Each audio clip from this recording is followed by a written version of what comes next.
तो जो भी विद्यार्थी बीएसटीसी परीक्षा 2023 की तैयारी करे दोस्तों, बीएसटीसी एग्जाम 2023 की तैयारी करने वाले सभी साथियों के लिए क्लास इंपॉर्टेंट रहेगी। क्लास को पूरा देखना है और लास्ट में दोस्तों कमेंट करना कितने आपके सही होते हैं।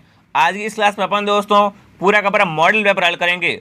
आपके एग्जाम में कितने क्वेश्चन आते हैं, कैसे आते हैं, कौन से लेवल के आते हैं, आपके कितने सही होते हैं, आपकी तैयारी कैसी है, आपको संपूर्ण पता लगने वाला है। तो वीडियो को पूरा देखना है। लास्ट में दोस्तों कमेंट करना नहीं भूले कि कितने आपने सही कर लिए, ठीक है ना। सारे क्वेश्चन इंपॉर्टेंट है और एग्जाम में आने वाले सवाल है। जो आपको पिछले साल पेपर हुआ है, ठीक है ना, 2019 में पेपर हुआ है, 20 में हुआ है, 21 में हुआ, 22 में हुआ है, इन सभी दोस्तों पेपरों को मैंने देखा है कि क्वेश्चन कहाँ से आ रहे हैं और उसी के आधार पर इस पेपर को तैयार किया है। तो ये क्लास दोस्तों आपसे रामबाण रहेगी, ठीक है।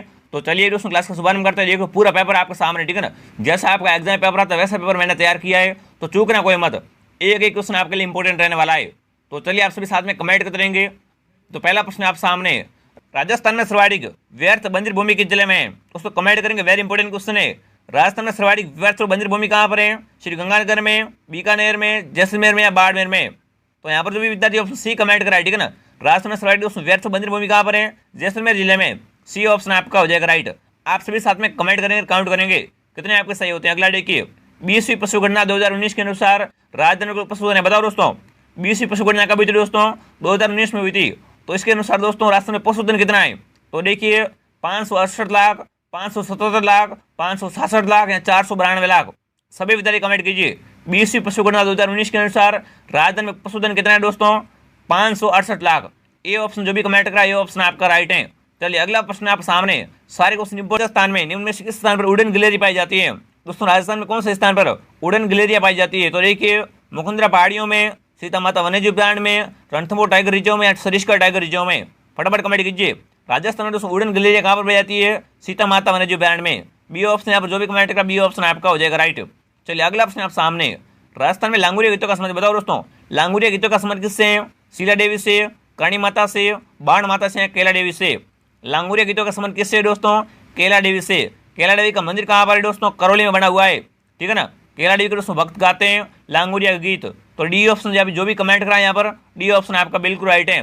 बहुत बढ़िया, आप सभी साथ में कमेंट करते रहेंगे, ठीक है ना। अगला प्रश्न देखिए, जैसलमेर शहर को निम्न में से किस लोकप्रिय नाम से जानते हैं, बताओ दोस्तों।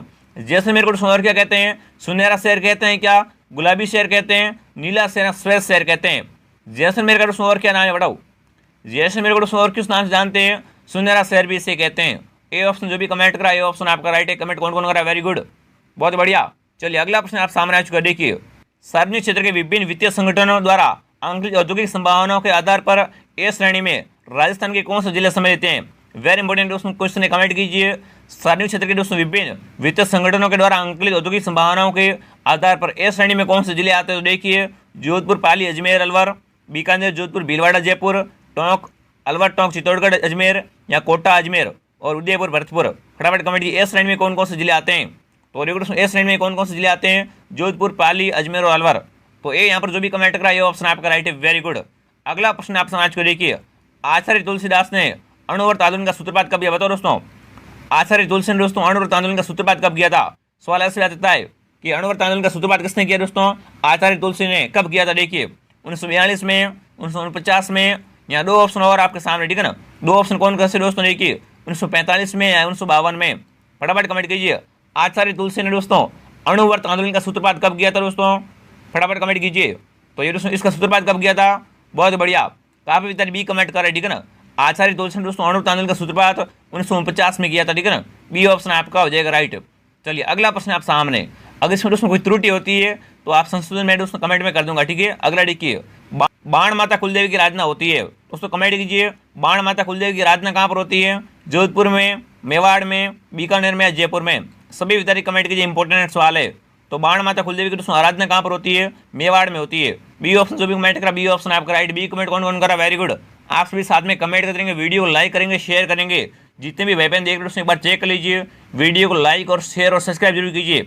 जितने भी दोस्तों देख रहे हैं सभी साथी क्या करेंगे? सब्सक्राइब जरूर कीजिए। आपको यहाँ पर संपूर्ण तैयारी करवाई जाएगी, तो आपको सब्सक्राइब तो कर ही लेना है, ठीक है। अगला देखिए, राजस्थान में गुड़ला त्यौहार कब मनाता है, बताओ दोस्तों। गुड़ला त्यौहार कब मनाया जाता है?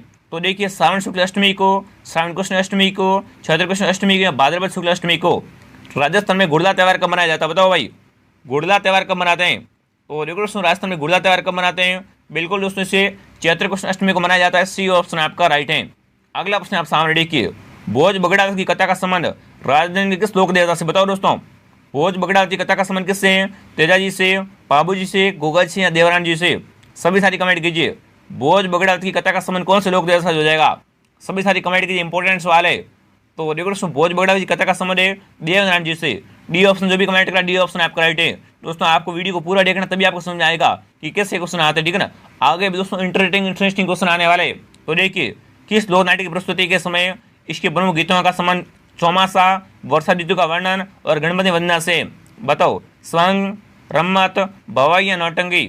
सभी विद्यार्थी कमेंट कीजिए। इनमें से दोस्तों किस लोक नाट्य की प्रस्तुति के समय इनके मुख्य गीतों का दोस्तों संबंध क्या है? चौमासा, वर्षा ऋतु का वर्णन और गणपति वंदना से? फटाफट कमेंट कीजिए, कौन से लोक नाट्य की बात की जा रही है, ठीक है ना। सभी विद्यार्थी कमेंट करेंगे, इंपॉर्टेंट सवाल है। तो यहाँ पर जो भी विद्यार्थी बिल्कुल दोस्तों ऑप्शन बी कमेंट करें, रमत बता रहे हैं ना। रमत का संबंध दोस्तों किससे है? चौमासा से, वर्षा ऋतु का वर्णन से और गणपति वंदना से। इंपॉर्टेंट सवाल है। अगला देखिए, पशु गणना दोस्तों वेरी इंपॉर्टेंट है, ठीक है ना। पशु गणना 2019 के अनुसार देश में कुल पशुधन में कितना प्रतिशत राजस्थान में उपलब्ध है? बताओ दोस्तों, जितना भी दोस्तों देश में पशुधन है उसमें से दोस्तों कितना पशुधन राजस्थान में? फटाफट कमेंट कीजिए। तो देखिए, 8.71%, 9.16%, 10.58% या 11.1%? फटाफट कमेंट कीजिए, इंपॉर्टेंट सवाल है। पशु गणना 2019 के अनुसार देश की कुल पशुधन का कितना प्रतिशत राजस्थान में? बताओ भाई, राजस्थान में दोस्तों कितना प्रतिशत पशुधन है देश का, यह बताएंगे। तो यहाँ पर दोस्तों इंपॉर्टेंट सवाल है, जो भी तारीख सी ऑप्शन कमेंट करा, ठीक है ना। 10.58% क्या दोस्तों भारत का पशुधन राजस्थान में? तो सी ऑप्शन आपका हो जाएगा राइट, वेरी इंपॉर्टेंट। अगला देखिए, आदिवासी जातियों में पत्नी अपने पति को छोड़कर दूसरे पुरुष के साथ रहने लग जाती है, ये कौन सी प्रथा है? बताओ दोस्तों, आदिवासी जातियों में दोस्तों पति क्या अपने पत्नी को छोड़कर दूसरे पुरुष के साथ रहती है, उसे क्या कहते हैं? चेड़ा फाड़ना, नाता प्रथा, अटक प्रथा या टोटम प्रथा? तो ये कौन सी प्रथा है दोस्तों? नाता प्रथा, बी ऑप्शन आपका राइट है। जब दोस्तों महिला क्या है अपने पति को छोड़कर दूसरे पुरुष के साथ रहती है, उसे क्या कहते हैं दोस्तों? नाता प्रथा कहा जाता है। तो बी ऑप्शन आपका राइट है। अगला देखिए, राजस्थान राज्य अपने परिपूर्ण रूप में किस तरीके आया? बताओ भाई, कमेंट कीजिए दोस्तों। राजस्थान राज्य अपने दोस्तों परिपूर्ण रूप में किस तरीके को सामने आया था? तो देखिए, 1 नवंबर 1956 को, 15 मई 1949 को, 25 मार्च 1948 को या 26 जनवरी 1950 को? फटाफट कमेंट कीजिए। राजस्थान राज्य दोस्तों अपने परिपूर्ण रूप में किस तरीके को सामने आया था, यह आपको बताना है। तो यहाँ पर जो भी तरीके ऑप्शन ए कमेंट करें, ठीक है ना। 1 नवंबर 1956 को दोस्तों राजस्थान परिपूर्ण रूप से सामने आया था, ए ऑप्शन आपका हो जाएगा राइट। चलिए दोस्तों, अगला प्रश्न आप सामने, सारे क्वेश्चन देख लो कितने इंपॉर्टेंट है, ठीक है ना। कितने इंपॉर्टेंट क्वेश्चन लेके आया हूँ। देखिए, मोगल जी के मंदिर के नाम से प्रसिद्ध है, दोस्तों कमेंट कीजिए। मोगल जी के मंदिर के नाम से कौन प्रसिद्ध है? तो देखिए, सिद्धेश्वर प्रसाद, नगरी या सतबीस देवरी या दोस्तों फतेह प्रकाश महल? सभी विद्यार्थी कमेंट कीजिए। मोगल जी के मंदिर के नाम से कौन प्रसिद्ध है दोस्तों, कमेंट करेंगे। तो मोगल जी के दोस्तों मंदिर के नाम से प्रसिद्ध है सिद्धेश्वर प्रसाद, ए ऑप्शन आपका हो जाएगा राइट। जो भी विद्यार्थी ऑप्शन ए कमेंट करे, वेरी गुड। अगला देखिए, भूगोल का इंपॉर्टेंट क्वेश्चन, घग्गर का मैदान स्थित, बताओ दोस्तों घग्गर का मैदान कहाँ पर है? तो देखिए, गंगानगर हनुमानगढ़ जिलों में, झुंझुनू तथा सीकर जिलों में, जालौर सिरोही में या जैसलमेर बाड़मेर में? घग्गर का मैदान कहाँ पर? सभी विद्यार्थी कमेंट कीजिए। घग्गर का मैदान दोस्तों कहाँ पर हो जाएगा? इंपॉर्टेंस वाले भूगोल का। तो घग्गर का मैदान दोस्तों गंगानगर हनुमानगढ़ में, ठीक है ना। गंगानगर और हनुमानगढ़ जिलों में, ए ऑप्शन आपका हो जाएगा राइट। कितने आपको राइट होते दोस्तों, ये आपको लास्ट में कमेंट करना है, ठीक है। अगला देखिए, सूची 1 को सूची 2 से सम्मिलित कीजिए, यहाँ पर आपको मिलान करनी है, ठीक है ना। ऐसे मिलान करनी पड़ेगी। तो देखो, कोर्स बुक आपके सामने, कोर्स बुक को देख लो, फिर क्या करो, मिलान करो। ये आपको समय दिया जा रहा है, ठीक है। यहाँ पर क्या है दोस्तों, यहाँ पर गहने कपड़े हैं और यहाँ प्रकार है कि कौन सा दोस्तों किसका प्रकार है। तो देखो, यहाँ पर दोस्तों मैं मिलान कर लेता हूँ एक बार, ठीक है ना। कि देखो, अंगन की किसका प्रकार होती है? पगड़ी का प्रकार है, ठीक है। और ताराबाद क्या होती है दोस्तों? ताराबाद की ओढ़नी होती है। और फलिया दोस्तों क्या है? बुगदारी है, ठीक है। ये से मिलान होगी, सिंपल है, ईजी है। आपका एग्जाम 100% ऐसा क्वेश्चन आएगा तो आपको मिलान करना सीख लेना है, ठीक है ना। तो यहाँ पर कौन सा दोस्तों सही बैठ रहा है? देखिए, सी जा रहा है 3 में, ठीक है। तो सी 3 में किसमें? सी ऑप्शन में, ठीक है। और बी है जो फर्स्ट में, तो बी दोस्तों फर्स्ट में ये रहा, ठीक है ना। ये रहा फर्स्ट में, सी में, ठीक है ना। ये भी फर्स्ट में रहा। उसके बाद देखिए, अंगर की है तो अंगर की जाए दोस्तों पगड़ी में, ठीक है ना, 2 नंबर में। तो सी ऑप्शन जो भी कमेंट करा, सी ऑप्शन आपका राइट है। वेरी इंपॉर्टेंट क्वेश्चन है, ठीक है ना। आपका एग्जाम में पक्का आएगा ये सवाल। अगला देखिए, राजस्थानी चित्रकला में कौन सी विशेषता नहीं है? बताओ दोस्तों, राजस्थानी चित्रकला में दोस्तों इसमें से कौन सी विशेषता नहीं है? स्त्री सुंदरता, विषय वस्तु की विधिवता, चित्र पर चित्रकारी का नामांकित होना, या दोस्तों आदर्श हिंदू जीवन परंपरा व वीरता का समावेश? बताओ दोस्तों, इनमें से कौन सी विशेषता राजस्थानी चित्रकला में नहीं है? कमेंट कीजिए। सभी विद्यार्थी कमेंट करेंगे, इंपॉर्टेंट सवाल है। तो यहाँ पर दोस्तों जो भी विद्यार्थी सी ऑप्शन कमेंट करें, ठीक है ना, चित्र पर चित्रकार का नाम दोस्तों क्या अंकित होना, ये राजस्थान चित्रकला की विशेषता नहीं है। तो सी ऑप्शन जो भी कमेंट करा, सी ऑप्शन आपका हो जाएगा राइट। अगला देखिए, नमदे का उत्पादन होता है बताओ दोस्तों, नमदा का उत्पादन कहाँ से होता है? टोंक, बूंदी, जयपुर या अजमेर। नमदे कहाँ के फेमस है बताओ दोस्तों, वेरी इंपॉर्टेंट सवाल है। नमदा का उत्पादन कहाँ से होता है? रिक्त स्थान की आपको पूर्ति करनी है। तो नमदे दोस्तों टोंक से होता है, ठीक है ना। नमदे का उत्पादन टोंक से होता है, तो ए ऑप्शन आपका हो जाएगा राइट। वेरी इंपॉर्टेंट सवाल है, ठीक है ना, कई बार एग्जाम आ चुका है। अगला देखिए क्या पूछ चुका है, नवीन पशुगणना 2019 के अनुसार राज्य में सर्वाधिक गोवंश किस जिले में? बताओ दोस्तों, 2019 की दोस्तों पशुगणना के अनुसार सर्वाधिक गोवंश कौन से जिले में? गाय कहाँ पर अधिक? बीकानेर में, जयपुर में, उदयपुर में या बाड़मेर में? बीकानेर, जयपुर, उदयपुर या बाड़मेर। तो यहाँ पर दोस्तों पहले तो आपको क्या कौन सा राइट करना है? ऑप्शन ए राइट करना है। देखो दोस्तों 2019 की जनगणना के अनुसार सर्वाधिक गोवंश वाले जिले कौन से? उदयपुर और बीकानेर, ठीक है ना, ये दोनों ही हैं। तो ये आपको साथ में याद रखना, ठीक है ना। प्रिंटिंग मिस्टेक है, दोनों छप गए। तो इसमें दोस्तों क्या करना है आपको? पहली बात तो बीकानेर राइट करना है, उसके बाद आपको उदयपुर राइट करना है, ठीक है। अगर बीकानेर नहीं हो तो उदयपुर राइट कीजिए, अगर दोनों है तो आपको बीकानेर राइट करना है, ठीक है ना। दोनों में दोस्तों क्या है? गाय सर्वाधिक है। अगला प्रश्न आप सामने सम्मिलित कीजिए, मिलान करनी है, ठीक है ना। एक बार फिर से सम्मिलित कीजिए।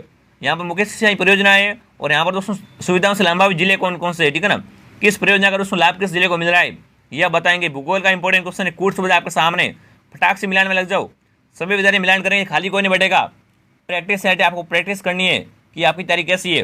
तो देखिए दोस्तों, सिद्धमुख परियोजना कहाँ पर है? हनुमानगढ़ और चूरू में, ठीक है ना। सिद्धमुख परियोजना कहाँ पर है? हनुमानगढ़ चूरू में, ठीक है। नर्मदा परियोजना जालोर बाड़मेर में। जवाई परियोजना कहाँ पर है? फटाफट कमेंट कीजिए। जवाई परियोजना दोस्तों कहाँ पर है? जालोर, पाली और जोधपुर में। और जाखम परियोजना कहाँ पर है? उदयपुर, प्रतापगढ़ में, ठीक है ना। ध्यान रखना, एक बार और बता रहा हूँ, देख लो, ठीक है ना, इंपॉर्टेंट है। सिद्धमुख परियोजना कहाँ पर है? ये हनुमानगढ़ चूरू में। नर्मदा परियोजना जालोर बाड़मेर में। और जवाई परियोजना जालोर, पाली, जोधपुर में। और जाखम परियोजना उदयपुर, प्रतापगढ़ में। यानी कौन सा दोस्तों कोर्स पर सही बैठ रहा है? ऑप्शन है इसका सही बैठ रहा है, ठीक है ना। ये जो भी कमेंट करा है ऑप्शन आपका हो जाएगा राइट। Very good. अगला अपने आप सामने कालीबंगा का शाब्दिक अर्थ है, बताओ दोस्तों, कालीबंगा का अर्थ क्या होता है?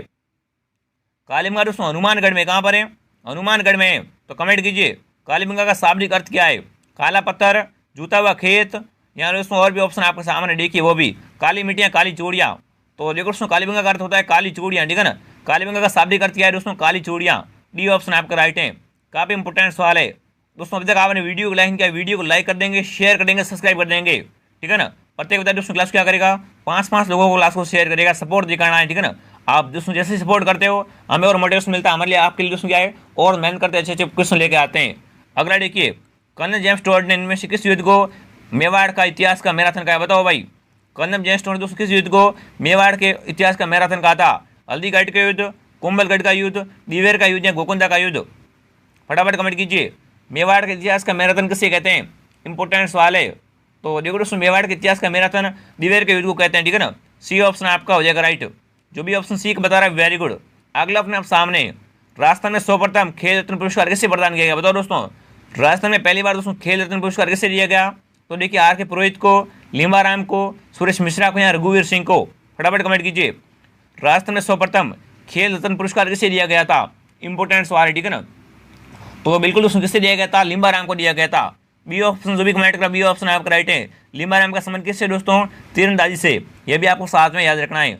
अगला देखिए, सोडवाड़ी, पाटवी और लतनामी और उमटवाड़ी आदि दोस्तों मुख्य उपबोलियाँ। बताओ भाई किसकी दोस्तों उपबोलियाँ ये? सोडवाड़ी, पाटवी, रतलामी, उमटवाड़ी, इसमें किसकी उपबोलियाँ हैं? ढूंढाड़ी की, मालवी की, हाड़ौती की या वागड़ी की? फटाफट कमेंट की किसकी उपबोलियाँ लिखी गई यहाँ पर। तो ये दोस्तों किसकी उपबोलियाँ हो जाएगी? ये दोस्तों सारी ये जो मालवी की उपबोलियाँ हैं। बी ऑप्शन आपका राइट है, ठीक है ना। बी ऑप्शन आपका राइट है। देखिए संविधान का इंपॉर्टेंट क्वेश्चन, भारतीय संविधान के अनुच्छेद के अंतर्गत राजस्थान राज्य चुनाव आयोग की स्थापना हुई? बताओ दोस्तों, कमेंट कीजिए। भारतीय संविधान के दोस्तों किस अनुच्छेद के अंतर्गत राजस्थान राज्य दोस्तों चुनाव आयोग की जो स्थापना हुई? तो देखिए अनुच्छेद 243 जेड, अनुच्छेद 243 के, अनुच्छेद 243 ए या अनुच्छेद 243 सी? फटाफट कमेंट कीजिए। भारतीय संविधान के दोस्तों किस अनुच्छेद के तहत यहाँ पर दोस्तों राजस्थान राज्य में चुनाव आयोग की स्थापना हुई थी? फटाफट कमेंट कीजिए। तो बिल्कुल दोस्तों कौन सा अनुच्छेद के तहत हुई थी? अनुच्छेद 243 के एक अनुच्छेद, ठीक है ना। बी ऑप्शन आपका राइट है। जो भी ऑप्शन बी कमेंट करा वेरी गुड। अगला अपने आप सामने, निम्नलिखित में से किस राजस्थानी परंपरा में विवाह से पहले दुल्हन और दूल्हे को धागे से बांधा जाता है और विवाह के बाद दोस्तों धागा हटा दिया जाता है? इंपॉर्टेंट सवाल है क्लास संस्कृति का। फटाफट कमेंट कीजिए।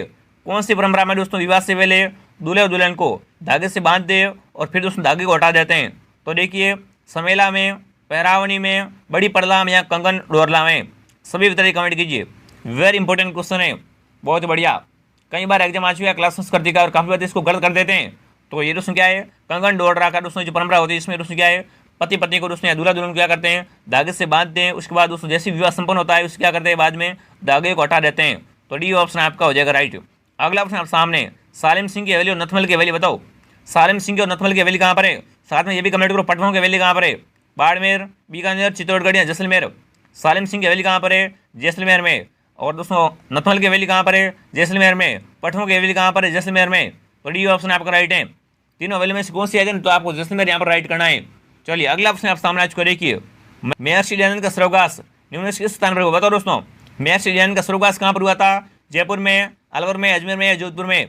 महर्षि दयानंद सरस्वती का दोस्तों स्वर्गवास कहाँ पर हुआ था, इंपॉर्टेंट सवाल है, कई बार आ चुका है। तो दोस्तों महर्षि दयानंद सरस्वती का जो स्वर्गवास अजमेर में हुआ था, ठीक है ना, अजमेर में हुआ था। सी ऑप्शन आपका राइट है। अगला अपने आप सामने, किस खिलाड़ी को सर्वप्रथम अर्जुन अवार्ड से सम्मानित किया। दोस्तों इंपॉर्टेंट सवाल है, ठीक है ना। राजस्थान के कौन से खिलाड़ी को सबसे पहले अर्जुन अवार्ड से सम्मानित किया गया था। देखिए पोकरमैल को, डॉक्टर कर्णीय सिंह को, रघुवीर सिंह को, सोहनलाल चौधरी को। सभी विद्यार्थी कमेंट कीजिए। सबसे पहले राजस्थान में अर्जुन अवार्ड किसे दिया गया था। अगर अर्जुन अवार्ड की बात कीजिए ना तो ये राजस्थान में सबसे पहले किसे दिया गया, डॉक्टर कर्णीय सिंह को दिया गया था।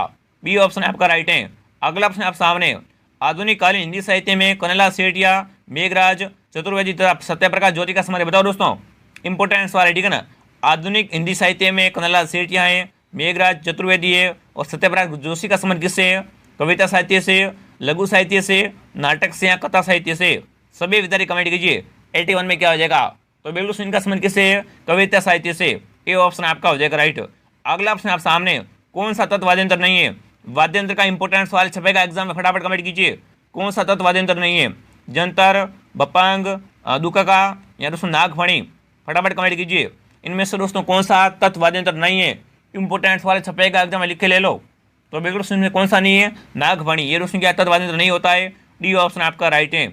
अगला प्रश्न आप सामने, निम्न में से किसने बिजोलिया किसान पंचायत का आयोजन किया था। दोस्तों कमेंट कीजिए।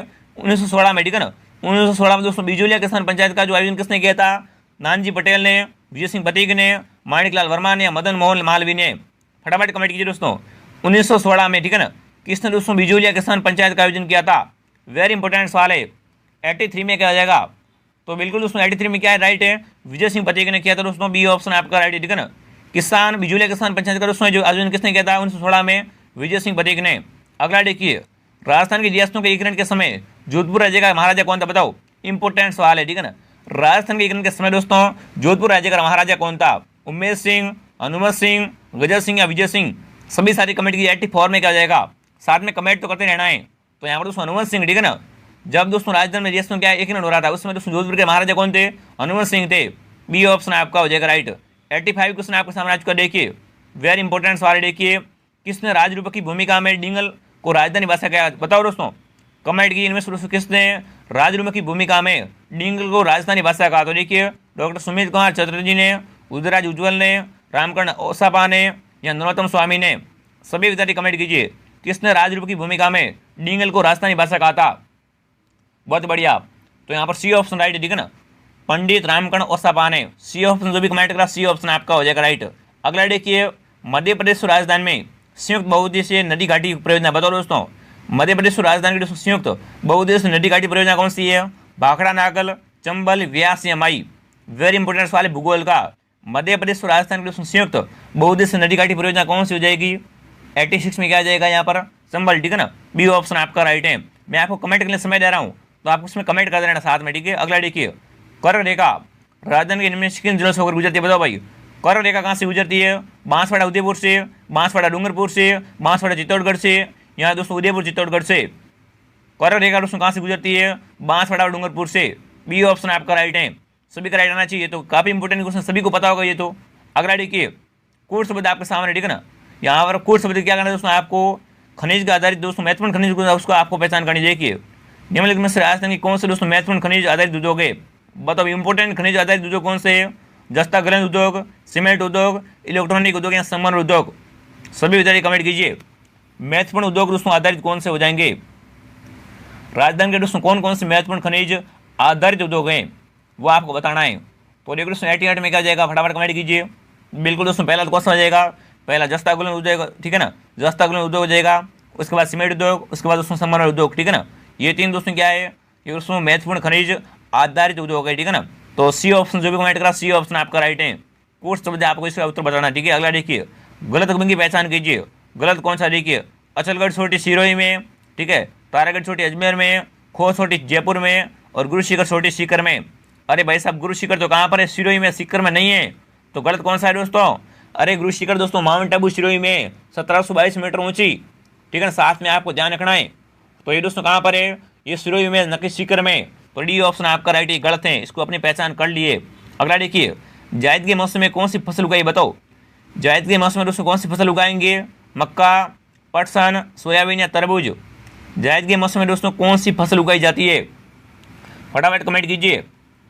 जायद के मौसम में दोस्तों कौन सी फसल उगाते हैं, तरबूज उगाते हैं। डी ऑप्शन आपका राइट है।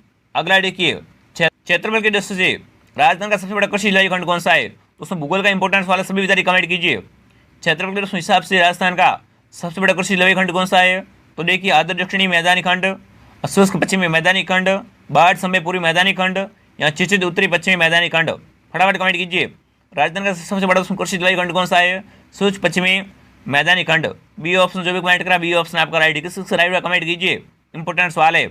अगला देखिए, निम्नलिखित में से कौन सा समूह दोस्तों राजस्थान की पर्वत चोटियों का उनकी ऊंचाई के अनुसार सही अवरोही क्रम है, बताओ भाई। अवरोही क्रम दोस्तों क्या करना है, पर्वत चोटियों को व्यवस्थित करना है। ठीक, पहले कौन सी आएगी, तो देखिए तारगढ़, खो, बिलाली, रोजा भाकर, ठीक है। खो, टाटगढ़, रोजा भाकर और बिलाली, ठीक है। बिलाली, खो, टाटगढ़ और रोजा भाकर, ठीक है। रोजा भाकर, बिलाली, टाटगढ़, खो। बताओ भाई, अवरोही क्रम में कौन से दोस्तों हैं जो उनकी ऊंचाई के अनुसार सही बैठ रही है, सही कौन सी, कमेंट कीजिए यहाँ पर। वेरी गुड, देखिए दोस्तों सबसे आएगी टाटगढ़, ठीक है ना, खो, बिलाली और रोजा भाकर। तो ए ऑप्शन आपका हो जाएगा राइट, ठीक है ना। ये दोस्तों क्या है, अवरोही क्रम के अनुसार चोटियाँ सही है, उनकी ऊंचाई के अनुसार। अगला देख लीजिए भाई, सारे क्वेश्चन इंपॉर्टेंट है, क्लास को पूरा देखना। देखो क्लास के दोस्तों हिंदी पढ़ा में आ चुकी है। अगला देखिए, गोपाल योजना में सामुदायिक सम्मेलन की भावना का मुख्य उद्देश्य बताओ दोस्तों। गोपाल योजना दोस्तों क्या है, सामुदायिक सम्मेलन की भावना का इसका मुख्य उद्देश्य क्या है, देखिए कृत्रिम गर्भाधान द्वारा पशु नस्ल संवर्धन, राज्य में पशुओं की संख्या में वृद्धि करना, राज्य में दूध उत्पादन में वृद्धि करना या गायों की नस्ल में सुधार लाना। फटाफट कमेंट कीजिए दोस्तों। देखो नाम क्या है, गोपाल योजना, समझ रहे हो ना बात को, गोपाल योजना। तो गोपाल योजना समझ किससे, कृत्रिम, ठीक है ना, कृत्रिम गर्भाधान द्वारा पशु नस्ल में संवर्धन। तो ये ऑप्शन आपका हो जाएगा राइट। ये जो भी कमेंट करा वेरी गुड। अगला देखिए, निम्नलिखित में से कौन सा राष्ट्रीय पार्क वन्यजीव अभ्यारण्य सबसे बड़ा है, बताओ भाई।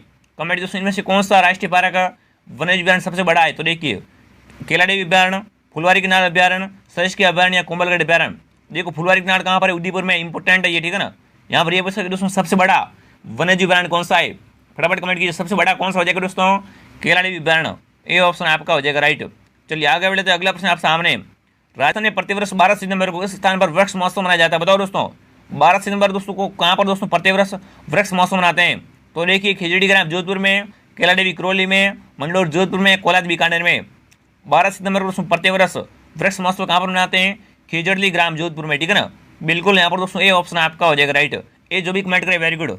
मेरे आपसे इस पर दोस्तों आपका सभी का राइट ही हुआ होगा, ठीक है ना, सभी को बताए। अगला देखिए, जनगणना 2011 के अनुसार राजधानी की कुल जनसंख्या कितनी है, बताओ भाई। 2011 की जनगणना के अनुसार दोस्तों कुल जनसंख्या कितनी है। तो देखिए 6.86 लाख, 6.86 करोड़, 6.86 अरब या दोस्तों 6.86 खरब। फटाफट कमेंट कीजिए। जनगणना 2011 के अनुसार राजधानी की कुल दोस्तों जनसंख्या कितनी हो जाएगी। फटाफट कमेंट कीजिए, कितने लोग हैं दोस्तों राजस्थान में। बहुत बढ़िया इंपॉर्टेंट सवाल है। तो दोस्तों कितने हो जाएंगे, बहुत ही बढ़िया दोस्तों, कितने हैं, 6.86 करोड़। बी ऑप्शन आपका हो जाएगा राइट, ठीक है। अगला देखिए, राजस्थान की 12वीं पंचवर्षीय योजना में न्यूनतम छात्रावास वर्धित दर किस क्षेत्र की है, बताओ भाई। राजस्थान की दोस्तों 12वीं पंचवर्षीय योजना के अंतर्गत न्यूनतम छात्रावास वर्धित दर किस क्षेत्र की है, कृषि की, उद्योग की, सेवन की, इनमें से कोई नहीं। सभी सारी कमेंट कीजिए, इंपॉर्टेंट सवाल है, ठीक है ना। 97 में क्या जाएगा, तो बिल्कुल दोस्तों कृषि की, ठीक है ना। राजस्थान की 12वीं पंचवर्षीय योजना में न्यूनतम छात्रावास वर्धित दर किसकी है, कृषि की है। ये ऑप्शन आपका हो जाएगा राइट। 98 क्वेश्चन आपके सामने। राज्यपाल के कार्यकाल संबंधित उपवन संविधान किस अनुच्छेद में वर्णित है, बताओ भाई। कौन से दोस्तों, अगला देखिए, राज्यपाल के कार्यकाल संबंधित उपवन संविधान किस अनुच्छेद में वर्णित है, बताओ दोस्तों। राज्यपाल के कार्यकाल के बारे में जानकारी किससे मिलती है, अनुच्छेद 153 से, अनुच्छेद 154 से, अनुच्छेद 155 या अनुच्छेद 156। फटाफट कमेंट कीजिए। राज्यपाल के कार्यकाल के बारे में दोस्तों किस में वर्णन मिलता है, राज्यपाल के दोस्तों कार्यकाल के बारे में दोस्तों किस में वर्णन मिलता है, अनुच्छेद 156 में। डी ऑप्शन आपका राइट है। अगला देखिए, राजस्थान के नागरिकों, राज्य के उपयोगकर्ताओं, व्यावसायिक और विदेशी नागरिकों के लिए सरकारी सेवा की जानकारी व्यवहार का एकत्र स्रोत है। तो देखिए स्टेट पोर्टल, ई मित्र प्लस, राज पेमेंट या दोस्तों यूसी, आधार। फटाफट कमेंट कीजिए, इंपॉर्टेंट सवाल है, ठीक है ना। व्यवहार का दोस्तों एक स्रोत क्या है, स्रोत क्या पूछा है, ठीक है ना। तो स्रोत दोस्तों कौन सा रहेगा, आप कमेंट कीजिए। तो दोस्तों कौन सा स्रोत है यहाँ पर, स्टेट पोर्टल, ये ऑप्शन आपका राइट है। और ये क्लास का दोस्तों आगे सवाल आपके सामने देखिए, पटवारी का क्या कर्तव्य है दोस्तों, कमेंट कीजिए। भू विलेखक का क्या कर्तव्य होता है, देखिए भूमि धारकों से लगान वसूल करना, या दोस्तों आम रास्तों पर अतिक्रमण से वो रोकना, या सर्वोत्तम भू विलेख तैयार करना, या उपयोग सभी हो। कमेंट कीजिए। पटवारी का दोस्तों कर्तव्य क्या होता है, भू विलेखक का दोस्तों कर्तव्य, इसका दोस्तों जो प्रमुख कर्तव्य क्या होता है दोस्तों, बिल्कुल भूमि धारकों से लगान वसूल करना, ये भी होता है, ठीक है। आम रास्तों पर अतिक्रमण रोकना, ये भी होता है। सर्वोत्तम भू विलेख तैयार करना, ये भी होता है। यानी डी ऑप्शन आपका राइट है, उपयोग सभी, ठीक है ना। डी ऑप्शन आपका हो जाएगा राइट। अब आपको ईमानदारी से कमेंट करना है, इन 50 में से आप पे कितने राइट हुए। अगर आपके 30 प्लस राइट हुए तो आपकी तारीफ शानदार है, ठीक है ना। यहाँ पर दोस्तों ऐसी क्लास और भी आती रहेगी। चलिए विद्यार्थियों, मिलेंगे अगले वीडियो में, ठीक है ना। और वीडियो को लाइक कर देंगे, शेयर करेंगे, सब्सक्राइब कर देंगे।